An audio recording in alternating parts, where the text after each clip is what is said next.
Experto en la región latinoamericana. Él es abogado, él es politólogo, fue ministro en Bolivia. Nos referimos a Carlos Sánchez Berzaín, con quien queremos hacer un vuelo rasante por varias situaciones que se están presentando en varios países de Latinoamérica. Muchísimas gracias. Bienvenido. Mucho gusto, Gabriela. Buen día. Un saludo a toda su audiencia y a su equipo. Sí, quería comenzar con lo que sucede en Perú. Por un lado, hay quienes se preguntan por qué no se tienen los resultados definitivos de quién ganó las elecciones. Y por otro, está la sombra del fraude que rodea este proceso en Perú. Quería que nos comentara lo que han venido concluyendo los expertos y las autoridades hasta ahora. Bueno, la elección del Perú está en el contexto del siglo XXI en las Américas. Vale la pena recordar que hay dos Américas, una América democrática y una América dictatorial, que el siglo XXI marca, lamentablemente, el crecimiento de las dictaduras de 1 a 4. El año 99 había una que era Cuba, llega Chávez al poder, salva Cuba, y juntos Chávez y Castro llevan adelante un proceso populista bolivariano, llamado también socialismo del siglo XXI, que hoy día se llama llamado también socialismo del siglo XXI, que hoy día se llama Castro, que han hecho de Venezuela, los dos autores, que han hecho de Venezuela una dictadura, de Bolivia y de Nicaragua lo mismo, y que a través del Foro de Sao Paulo y otros mecanismos intervienen en todos los países de la región para expandirse. Y el Perú está en esa sombra, en medio de ese sistema. Y lo que tenemos en el Perú es una elección que debería ser libre, limpia, justa y transparente, señalada por el fraude electoral, porque los dos candidatos que disputan, uno representa la corriente del socialismo del siglo XXI, que es Keiko Fujimori, pero independientemente de eso, se han presentado señales muy graves de fraude y el Jurado Nacional de Elecciones se resiste a pedir a la OEA una auditoría. O sea, hay una sombra de duda, de sospecha, de fraude electoral por el señalamiento de que se estaría repitiendo en el Perú el tipo de fraude practicado en Venezuela, en Bolivia, en Nicaragua, que es muy conocido por todos nosotros y que no es del caso comentar, pero que abarca falsificación de actas, reemplazo de cifras, alteración de la cadena de control y finalmente un resultado que no es el que originalmente el pueblo votó. Ahora, ¿quién está pidiendo estas auditorías? ¿Ambos candidatos quieren que haya transparencia o hay algunos que prefieren que los resultados queden así y proclamarse ganadores? La que ha pedido oficialmente la auditoría es Fujimori, se la ha pedido al presidente del Perú, al señor Sagasti, y entiendo que se le está pidiendo ahora al Jurado Nacional de Elecciones. Sagasti ha contestado diciendo que espera el resultado del jurado para opinar, o sea, espera que se perpetre un resultado bajo sospecha y después quiere opinar, no parece lógico. Pero en todo caso, Pedro Castillo, que es el candidato que se ha declarado ganador y que ha sido ya felicitado por el gobierno paradictatorial de la Argentina con Alberto Fernández, felicitado por el gobierno de Bolivia y por el aparato del socialismo del siglo XXI, cuyo triunfo electoral, entre comillas, está siendo defendido en las redes y en los medios por el Foro de Sao Paulo, no quiere la auditoría. Y la lógica en este tema es que el que gana debería ser el más interesado en que se transparente el resultado, porque de esa manera se legitima. Sí, esperamos que los resultados se conozcan prontamente. Quiero revisar varios países porque aquí hay mucha audiencia latinoamericana. También me quiero trasladar a Colombia. Ha bajado la información, pero al parecer esa situación sigue muy tensa y ese aparato del socialismo del siglo XXI está operando en esa nación. Dicen que Colombia es la joya de la corona para este grupo que justamente quiere mucha izquierda en la región. Bueno, el tema es que Colombia está bajo un mecanismo de conspiración permanente. En este momento tiene un conflicto extendido en las calles, está semi-bloqueada, ya no está bloqueada. Hay marchas, hay agresiones, hay confrontaciones diarias manejadas por el socialismo del siglo XXI, el Foro de Sao Paulo o el grupo castrochavista, operadas con su plataforma principal en Venezuela y sostenidas tanto por las FARC como por el ELN. El vigor democrático e institucional de Colombia es tan grande que resiste por decenas de años esa presión y que fue elevada a su punto máximo cuando se le ocurrió al presidente Santos hacer un tratado de paz con Cuba en contra de la voluntad de los colombianos que votaron por el no en un referéndum. Entonces, todo eso mezclado al hecho de que han logrado, el castrochavismo ha logrado en Colombia el sueño que tiene para todos los países, convertir a los criminales en políticos, o sea, es la politización del crimen. Han convertido a los dirigentes, guerrilleros y matones, narcotraficantes de las FARC en senadores y congresistas. Y tienen hoy día dos FARC, una FARC que es política y una FARC que dice que es disidente. Entonces, en medio de todo eso, Colombia es un punto muy importante que está resistiendo el embate del castrochavismo, que está haciendo de este último intento de golpe de Estado contra el presidente Duque el plan A, bajarlo, o el plan B, debilitarlo tanto que Petro pueda llegar a ganar la elección que es el próximo año. Entonces, es un tema muy delicado en el cual ayer un congresista colombiano le sugirió al presidente Duque, le pidió que rompa relaciones con Cuba, porque Cuba tiene bajo su protección en su territorio a los líderes del Ejército de Liberación Nacional, del ELN, y porque está en este momento conspirando para derrocar el gobierno. Ahora, ¿usted cree que la respuesta por parte del gobierno colombiano debe ser más contundente? Por ejemplo, vimos el ataque al helicóptero al presidente, un hecho gravísimo. Se dice que hay armas venezolanas, independientemente de eso, seguramente hay actuación de la guerrilla y continúan estos ataques y no se toman acciones contundentes. ¿Cuál podría ser la recomendación a hacerle al gobierno? ¿Hay que dejar que bajen las aguas o tiene que haber más contundencia para atacar este tipo de ataques? Mire, la recomendación está en la ley. Hay que mantener vigente el Estado de Derecho. El Estado de Derecho quiere decir el respeto de la ley. El derecho de protestar de la gente, el derecho de expresarse, tiene un único límite, que es el derecho de los demás.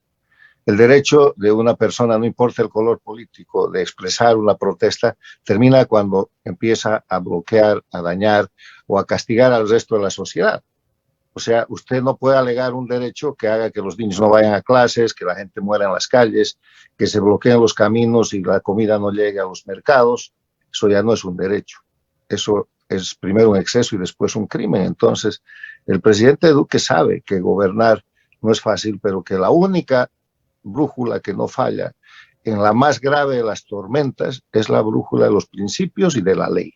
Y eso es lo que tiene que hacer con oportunidad y con iniciativa, porque además de tener el marco general que es conocido, pero que a veces se olvida, o sea, la ley y los principios de la democracia, oportunidad e iniciativa, no le deje la iniciativa a la conspiración.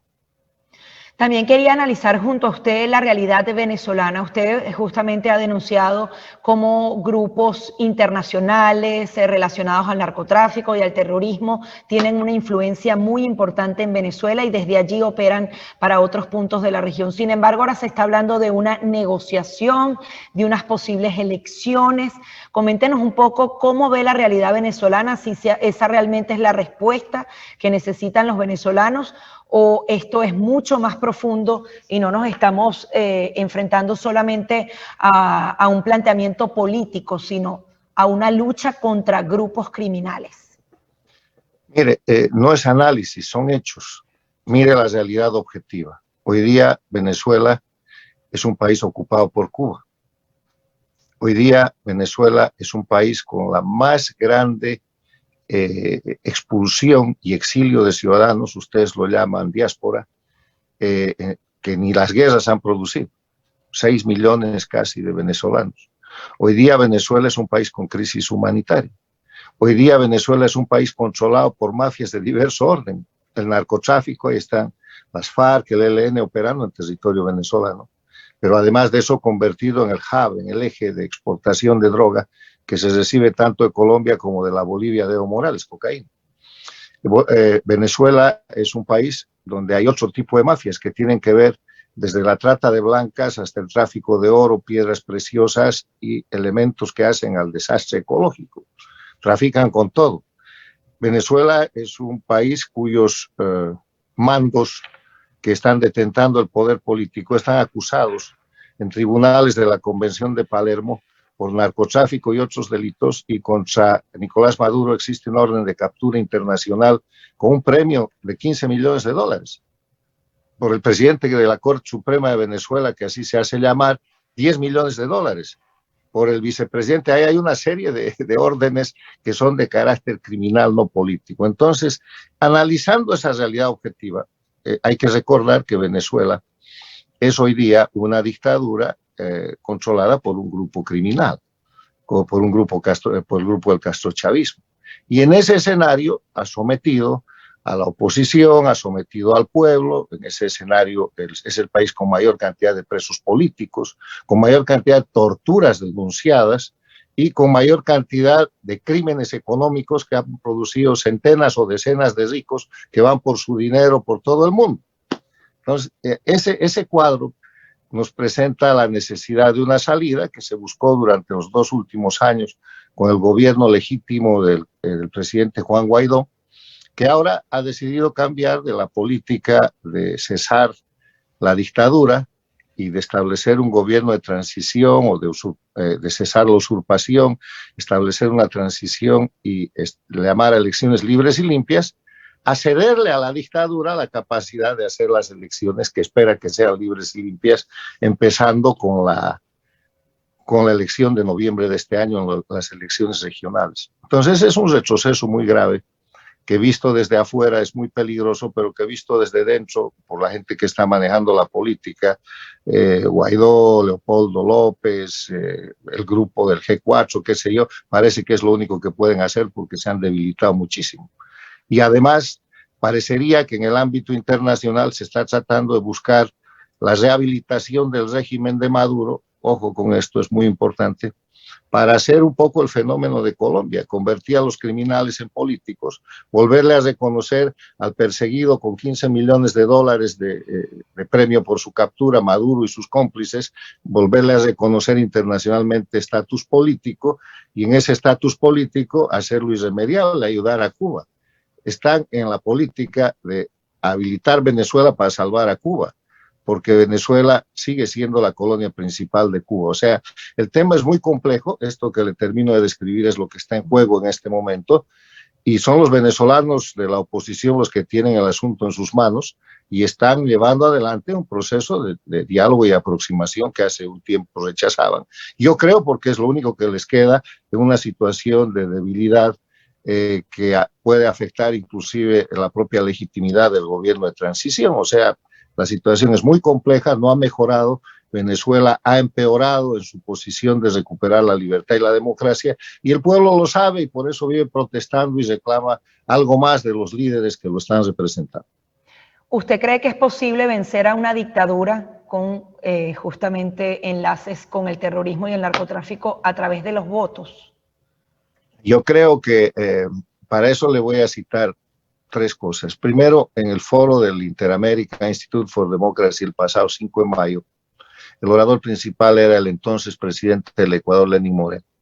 Y él empezó diciendo por su experiencia que a las dictaduras no se las sacan con votos, se las derroca. Segundo, para hacer eso hay que tener fuerza. Fuerza que la oposición venezolana ha demostrado que no está dispuesta a articular, porque pudiera hacerlo. El presidente Guaidó pudiera convocar la conformación de una fuerza multinacional bajo su mando, ser el presidente legítimo y crear la amenaza creíble, pero la oposición no ha demostrado en 2 años que no está dispuesta a hacerlo y que más bien quiere ceder eso a una responsabilidad internacional, a Estados Unidos, a otros países que no la van a tomar. Y ese es el tercer elemento. El tercer elemento es que se necesita organización, se necesita unidad para sacar la dictadura y eso es lo que no hay.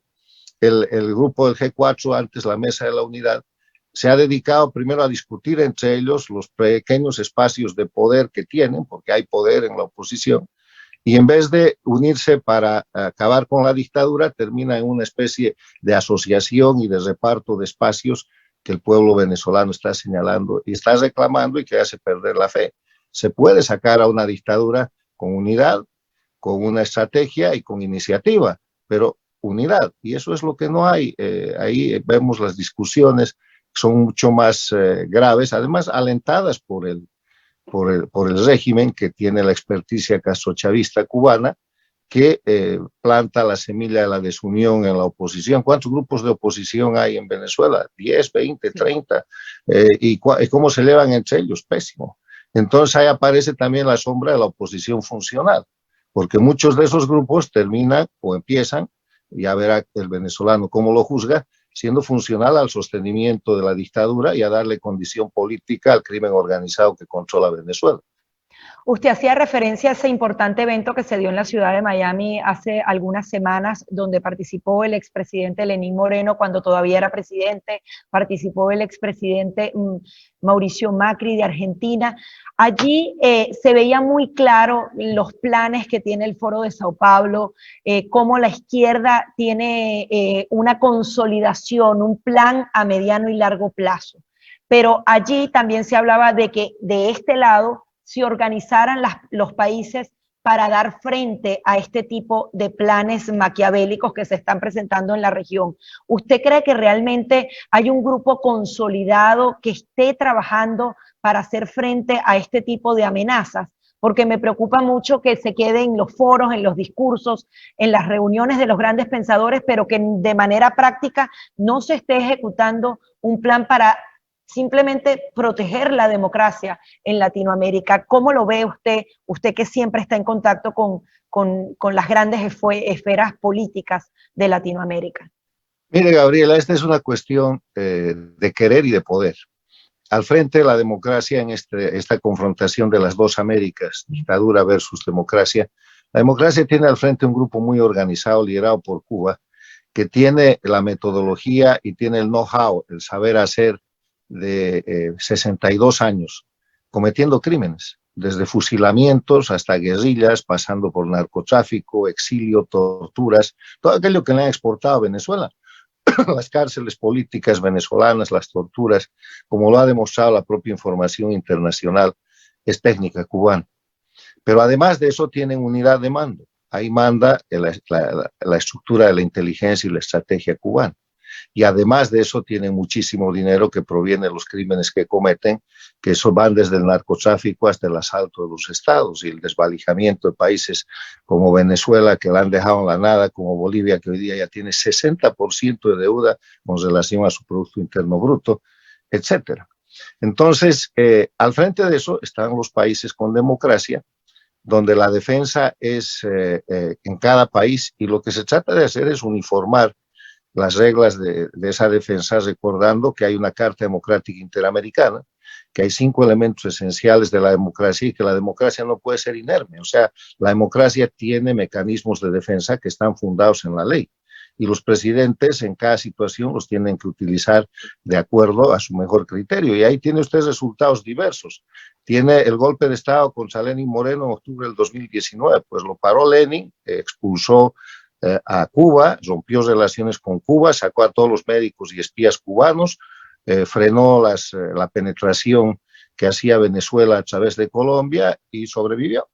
O sea, salvó la democracia, convocó unas elecciones que fueron libres y limpias, y hoy día Ecuador, que hace 2 años nos preocupaba tanto, es el país con más estabilidad democrática, con más oportunidad de inversión y con mejores condiciones económicas para sus ciudadanos. Mire qué rápido. Sí.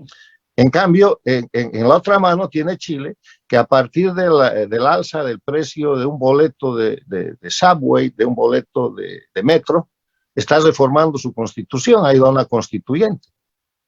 Y tiene Bolivia, que después de haber tenido un año de la posibilidad del gobierno de transición con la salida del dictador, prefirió mantener el sistema dictatorial.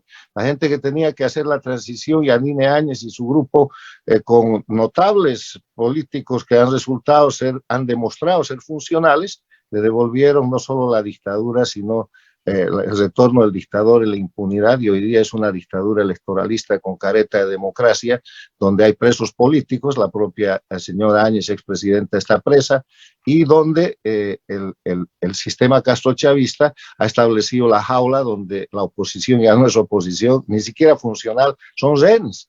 Entonces, todo depende del tipo de reacción. En Colombia tenemos una posición intermedia donde Colombia está controlando la situación, el gobierno se ha estabilizado, pero los colombianos quisieran ver las cosas más claras, quisieran ver que si lo de Colombia es verdaderamente una conspiración, ¿dónde están los conspiradores que respondan frente a la ley? Y si no hay conspiración, llevar al sistema de justicia a toda la gente que está atacando, destrozando y cometiendo delitos para perjudicar la democracia. Ahora, en el ámbito internacional ya está claro, Se trata del castrochavismo o socialismo del siglo XXI, liderado por Cuba, con su plataforma principal en Venezuela, con el Foro de Sao Paulo y el Grupo de Puebla con sus principales operadores, con el respaldo de gobiernos en países con democracia, pero gobiernos castrochavistas, que son Alberto Fernández en la Argentina y López Obrador en México. O sea, el panorama está muy claro internacionalmente. Nacionalmente todo depende cómo reaccionan los gobiernos, que son democráticos, o cómo y qué oportunidad tienen los ciudadanos para reivindicar y recuperar la democracia, como el caso de Venezuela, Bolivia, Nicaragua, donde estamos viendo que en estos días lo que hacen las dictaduras es aumentar la violencia, aumentar la represión. Ha crecido en las 3 últimas semanas el número de presos políticos en Cuba, en Nicaragua, en Venezuela y en Bolivia, y eso ya ni es noticia, pero está sucediendo. Finalmente nos queda un solo minutico, la influencia de Rusia y China, sé que es un tema extendido, pero si nos puede dar claves sobre ese dominio que tienen en Latinoamérica. Mire, para empezar, Rusia es una democracia bajo cuestión y China es una dictadura. Un régimen de partido único, capitalistas los dos, porque aquí no hay derechas y no hay izquierdas, Gabriela, porque hay globalización, porque hay libre mercado en el mundo y porque hay revolución tecnológica con este sistema. Entonces, eso de hablar de derechas y izquierdas es una quimera. Aquí el eje de confrontación es democracia y dictadura. Y China y Rusia están alineados en el grupo de las dictaduras, que Cuba los ha utilizado, o ellos utilizan a Cuba para penetrar desde hace años la América Latina, las Américas en general, incluido Estados Unidos, y al que hay que agregar a Irán. No se olvide usted que en los últimos años, en este socialismo del siglo XXI, Irán ha empezado a tener una presencia trascendental en los países controlados por el castrochavismo. O sea, son 3. Son China, Rusia e Irán, que están a través del castrochavismo penetrando la América Latina para romper la estructura de la sociedad, para romper los principios y valores de democracia, de libertad, inclusive de religión. Y esa es una amenaza por la que podemos hablar mucho más largamente, pero que es la sombra y a momentos el soporte del enemigo principal de la democracia, que es el castrochavismo.